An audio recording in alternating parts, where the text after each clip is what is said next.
BJ basically said in this interview, he was like, I'm putting him in there with every single style you can imagine, so that every day there's something new coming at him. And I think the thing that MMA fans are going to be shocked by is the reason Ben Askren has been able to, because I keep hearing the same thing over and over and over in all these different interviews. Yeah, but he's not going to box with him. He's going to turn into a fight. Guess what? I heard that with McGregor. You fooled me once, you ain't fooling me again, right? It didn't work on Mayweather, and it ain't going to work on Jake Paul, because the one thing that Ben Askren's always gone to in his whole career is the wrestling. The minute, and part of the reason why he was able to withstand those punches from Robbie Lawler is because it was crazy, it was wild. He wasn't having to stay in that one position and take punches. And that is, and I think MMA, some of these people I've seen.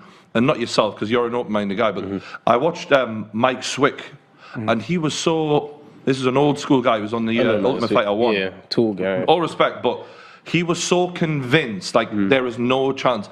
And I could say, I was like, oh, you're in for a fucking wake-up call, son. Jake Paul is going to sleep Ben Askren. It might not be a complete flatline, but he's going to... Jake Paul's not... Like, he's finishing him, because...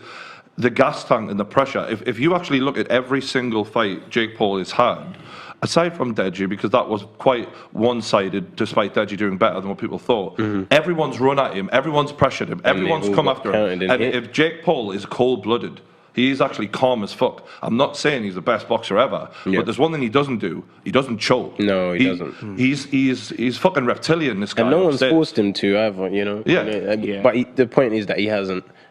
I don't feel like he's been in a situation where someone's forced him out, which I get what you were saying. And one other thing is the competition as well. Yeah. The competition is completely different, and I take the point of that. But Ben Askren is literally waking up out of bed one day and going, "Oh, I got an offer for £500,000 to fight Jake Paul. I better find a boxing coach. I better find sparring partners." Jake Paul is hitting the ground running. He's running. How much of that team though that you're mentioning there are yes men? They're putting him into this environment, in a simulated environment. And they're saying, oh yeah, no, he's swimming. He's doing great there, buddy. But like the fact is, you can put if I trained for 3 years and I had all